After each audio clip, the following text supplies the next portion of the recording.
guys okay? Whew. Kind of got taken out there.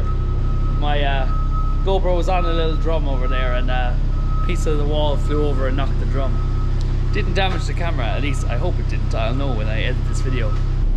Welcome to this video. We are doing a bit of a demolition project here. Might be hard to tell now because all the dust. But I am standing in the old milking parlour. It's just before Christmas. We took out the old milking parlour, took out all the units, cut out all the rump rails and everything, and we hired out this digger. It's a 2.5 ton Kubota, I think, from MW Hire. So they dropped that out to us for a few days.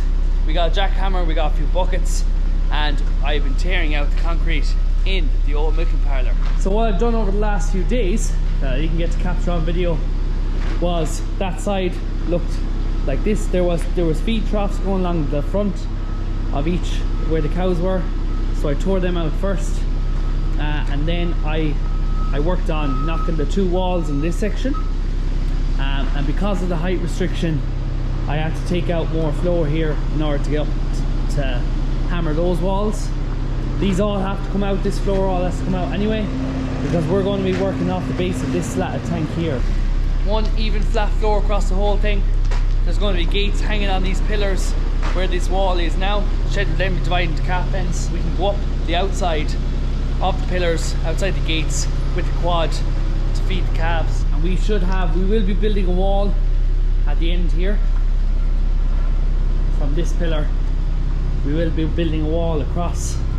So we'll have this passageway to walk down, and then there's 4 spans in the shed current, and at the ends of the shed there's a wall about roughly another span out from the shed. So all this concrete that's on top of the slats will be removed. So the shed we're going to be raising the roof up to improve ventilation, and so that we can drive in with the JCB to clean it out, and we'll extend the shed out to this wall, so there'll be another pen here. So overall we'll have 5 pens, probably 90 or 100 calves to fit in the shed, which is going to be a big help come spring. So it's early January right now. I'm hoping to have calves in this by mid-February. All going well. Demolition's going good. Just once we get the builder to pour the concrete and get the shed done, fingers crossed.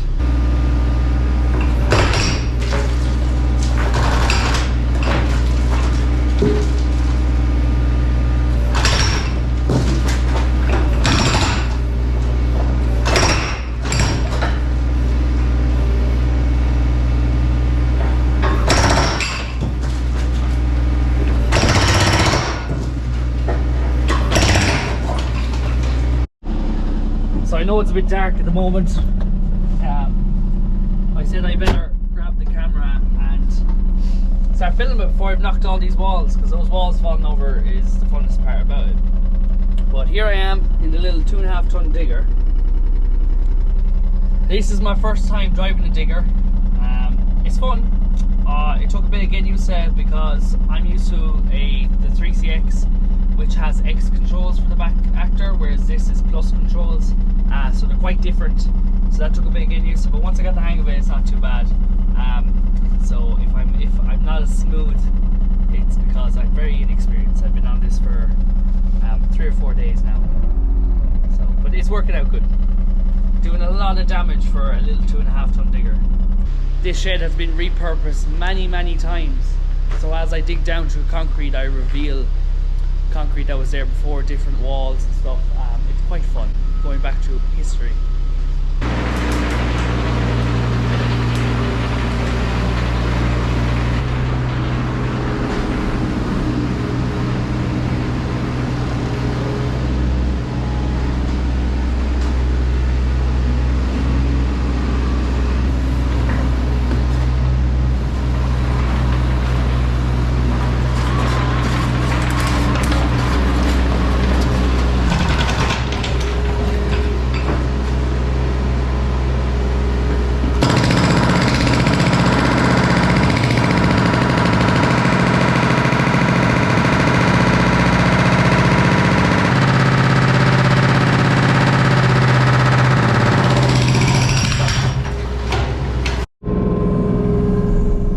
too bad.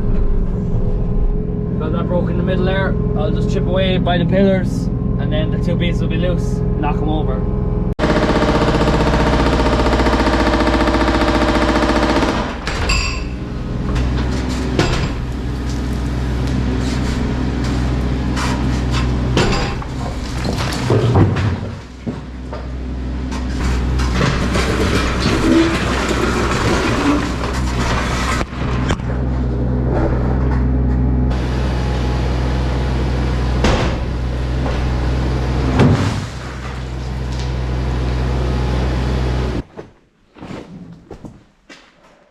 So there we have it, the wall is gone. How's it going? It's the following morning. I'm out here. I was on the digger already doing a little bit of breaking over at this side of the shed. As you can see, there was a layer of concrete sitting on top of this layer of concrete. So I just broke that out while I still had the hammer on before I put the bucket on to start removing rubble. But there is another layer of concrete underneath this. I'll have to break that, but I'll do that again because I have to switch back to the hammer anyway at some point. But yeah, we're making good progress. I'm actually away for the next 2 days at the Positive Farmers Conference, so that means that the digger, if here, is going to be sitting doing nothing, and we're paying for it to be here. So if I could get finished today, it'd be great. The guys can pick up the digger in the morning, but there's still a lot to do. So we'll see how the day goes.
So fast forward in time, and here we are. We have the entire shed gutted. So I still have a bit of concrete here. As I said before, we're going to be building the wall. So I've just broken back enough so he can put in the shutters, build the wall here along by this pillar. And then our pens are going to be down there. And I've gutted up as far as there a bit so we can smooth out the concrete coming down where the quad's going to be. Now I did change my mind while I was in the process. So earlier in the video I would have said that we were going to go off of the level of the slats and leave the slats there to catch any seepage out of the calf beds. All the juices that go down through it would be catched in that tank and you could empty at the end of the year. But as I was digging, I changed my mind. Because we are extending the shed out this yard to this wall here, which means we're going to be putting a pillar here and we will be building a wall along here, a big wall, because we'll be coming in from that side, so we'll be cleaning against the wall that will be built here and then turning up the shed and cleaning the rest of the shed there. So I had to dig out this, and across here was very uneven concrete, so I decided while we're at it we will tear out that concrete and redo it over to that slat there. Out here, this part, the concrete actually slopes this way towards that slat out there and not back, which meant we would have to put a pipe here, a hole here to go back underneath and back into that tank. So then it just occurred to me, it made a lot more sense when I had broken up all the concrete, that we should take out the slats and fill in that tank. We put in our 6-inch pipe here as normal, but instead of going back we go over to that slat which goes down the yard to another tank. Since we're breaking out all the concrete anyway, it's actually a lot less, and it would really simplify what was going on here, because the slats here weren't quite tractor slats and we figured we could get away with them maybe for the first few years because they were in good condition, and the way they were laid you would be able to still drive on them probably. But because they were 7.5-inch slats, I think, and a tractor slat would be 8.5 and 9 inches, so that meant we were going to be pouring the concrete with a step in it in case we did change the slats in the future. It was starting to get a little bit messy and awkward, so when I tore out this concrete it all just seemed a lot clearer. So we decided to take out the slats, fill in the tank. So I have a bit of fill still to go into there, and the builder's going to come and make sure all the levels are right.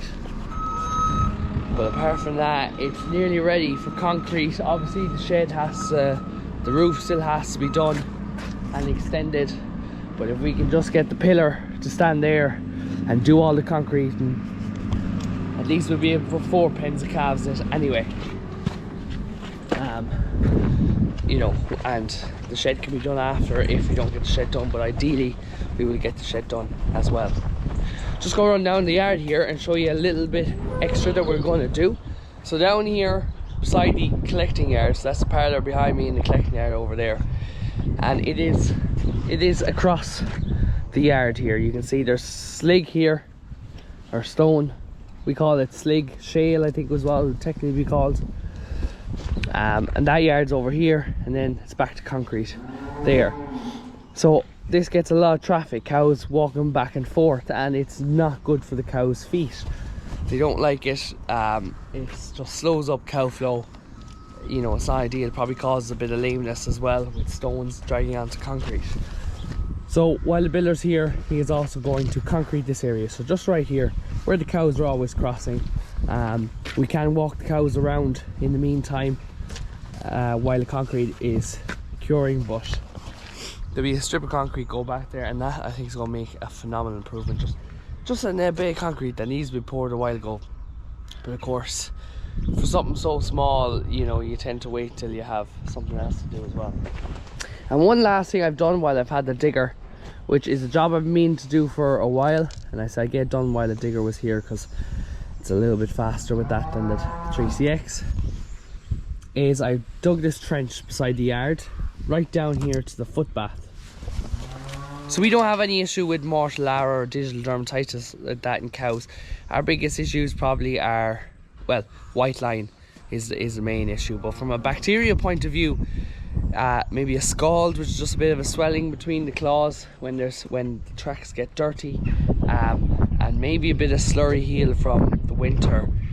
Just if there's dried slurry sticking to the hooves, tends to cause a small bit of kind of a little bit of a rot there, or it softens it at least. So what we normally do that helps them is we foot bath with parlour washing. So after the detergents have washed out the parlour and it's getting dumped into the tank, we often catch it in an IBC. We bring it down here to the foot bath, put it in there, and we find that works very well for the cow's feet. But sometimes it isn't done as much as it should be, because you gotta throw it out into the IBC, then you gotta move with the JCB, and there's a lot of messing around. So what we decided to do was dig this trench, and we're gonna bury a 2-inch pipe down along here. Where we take off the calf milk up above, we can just throw that pipe into the underground 2-inch pipe to divert the parlour washings when they're finished off down here, and they'll go straight into the foot bath.